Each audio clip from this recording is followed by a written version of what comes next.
5 secret tax write-offs your employer exposed you're missing. I discovered 2,400 in deductions my first job out of college that HR never mentioned once. Not in orientation, not in the benefits package, not in a single email. And here's what makes me angry. My employer knew about these deductions. They benefited from me not knowing. Because every dollar you leave on the table, that's a dollar that stays in the tax system they've already navigated around. Your company has an army of accountants. You have TurboTax and a prayer. That ends today. By the time this video ends, you're going to know 5 deductions that could put anywhere from $800 to $4,000 back in your pocket this tax season. And the 5th one? I almost didn't include it because it feels like cheating. It's that good. Here's my credibility on this. I'm not a CPA, but I've spent the last 3 years obsessively studying the tax code after I realized I overpaid by $3,200 my first 2 years working. I hired a tax strategist last year just to audit my own returns. What she found changed everything. The deductions I'm about to show you aren't illegal. They aren't loopholes. They're written right into the tax code. The IRS wants you to claim them. The problem? Nobody teaches this stuff.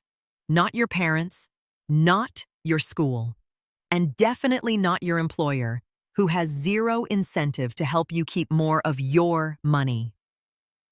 Let's start with the one that cost me the most.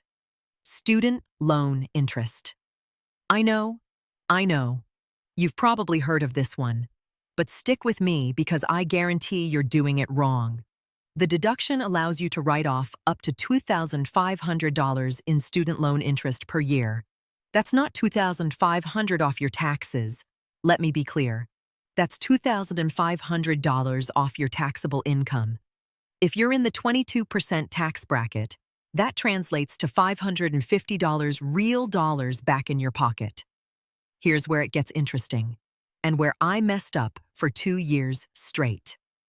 I was making minimum payments on my loans, like most people. 23 years old, trying to pay rent, buy groceries, pretend I had a social life.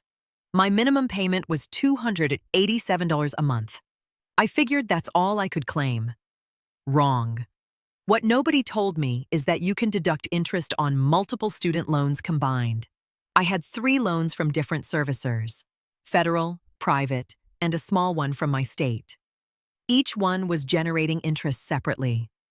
When I finally pulled all 3 1098-E forms together, I had paid $1,847 in interest that year, not the $100 I thought I paid on my main federal loan. That extra $747 in deductions I'd been missing. At my tax bracket, I was literally flushing $164 down the toilet every single year. And here's the part that'll make you sick if you refinanced. Stay with me on this, because point 3 is going to show you how to potentially double your deductions legally. But first, if you refinanced your student loans, you might think you lost your deduction. You didn't. Private refinanced loans still qualify. The interest is still deductible.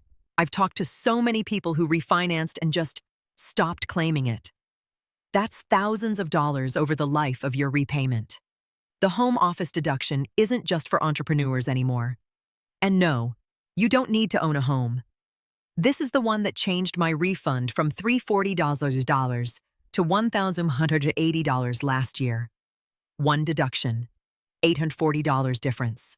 If you work from home, even part-time, even hybrid, and your employer does not reimburse you for your home office expenses, you might qualify.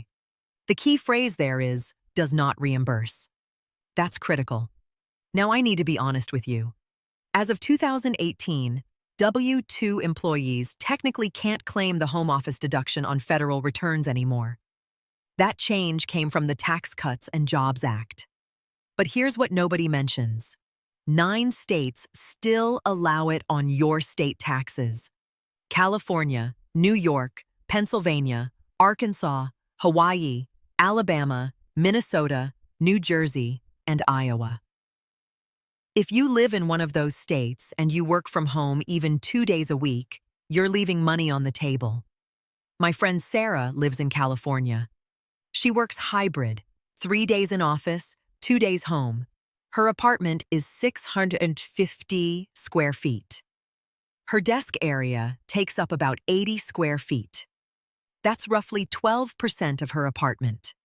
Her rent is $2,100 a month. Her internet is $75. Her electricity averages $90. She calculated her deductible home office expenses at 12% of those costs for the days she works home. Over the year, that came out to $1,247 in state deductions. At California's tax rate, she got back 100 times she would have otherwise given away. Is it life-changing? No. Is it literally free money for doing math she should have been doing anyway? Absolutely. And this brings me to the deduction that most people have never even heard of: job search expenses. But not the way you're thinking. If you searched for a job in the same field you're already working in, even if you didn't get it, even if you didn't even get an interview, certain expenses may be deductible depending on your state. Here's the story that'll make this click. Last year, I was casually job hunting while employed. Nothing serious, just seeing what was out there. I applied to maybe 15 positions over 4 months, had 7 phone screens, 4 video interviews, 1 in-person interview that required me to drive 45 minutes each way. I spent money on gas. I bought a new interview shirt. I paid $29.99 for a month of LinkedIn Premium to see who was viewing my profile. I printed resumes at FedEx. None of that felt like a tax expense to me. It felt like life. But in certain states, job search expenses in your current field can still be itemized. The mileage alone from that one in-person interview? At the IRS standard rate of 67 cents per mile in 2024, that 45-minute drive, which was about 38 miles each way, came out to a $50.92 deduction for one interview. Now multiply that by every interview, every networking coffee, every career fair you drove to. The key is documentation.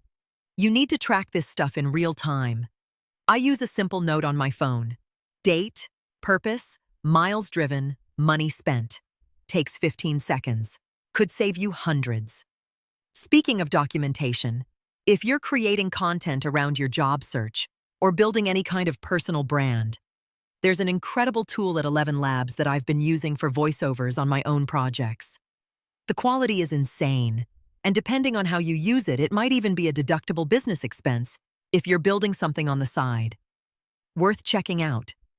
If this kind of stuff is clicking for you, these real, specific strategies that actually put money back in your pocket, hit subscribe. I drop one of these every single day. This is the channel where we actually learn how money works. All right, let's pick up the pace because these last 2 are quick wins that stack beautifully. Continuing education. If you took a course, attended a workshop, or bought books to improve your skills in your current job, not a new career, your current career, those expenses add up fast. I spent $109 on a Coursera specialization in data analytics because my job was starting to require more Excel work. My manager even suggested it. Did my company pay for it? No. Did I claim it? You bet I did. Online courses, professional certifications, industry conferences, even the Uber to a workshop you attended. If it makes you better at the job you currently have, document it. My total last year, $487 in continuing education expenses I would have completely forgotten about if I wasn't tracking them. Now the 5th one, the one I said almost feels like cheating. Unreimbursed work expenses that your employer should have covered but didn't. Did you buy your own monitor when you started working from home in 2020 and your company never paid you back? Did you purchase software to do your job that wasn't provided? Did you buy a second phone charger to keep at your desk? These things matter. They add up. And in states that still allow unreimbursed employee expense deductions, you can claim them.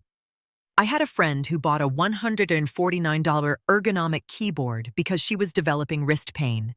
She asked her company to reimburse her. They said no. She claimed it on her state taxes.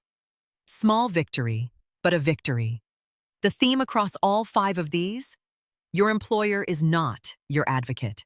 They're not hiding these deductions from you maliciously. They just don't care if you know about them. Their job is to pay you and stay compliant. Your job is to keep as much of that paycheck as legally possible. Remember what I said at the beginning? $20,400 my first year out of college that nobody told me about. That number came from combining exactly what I just shared with you.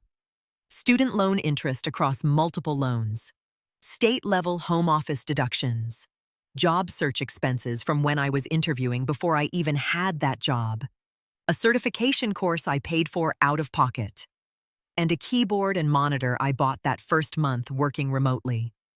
Add it all up. Do the math on your situation, because I promise you, right now, today, there is money sitting in your tax return that you're about to give away. One sentence takeaway: track everything, assume nothing is covered, and file in a state that still respects employees. If this changed how you think about your taxes, if you're walking away from this video knowing you're going to get a bigger refund this year, subscribe. I'll keep bringing you strategies like this every single day. Now go open your tax documents, seriously, right now, before you forget.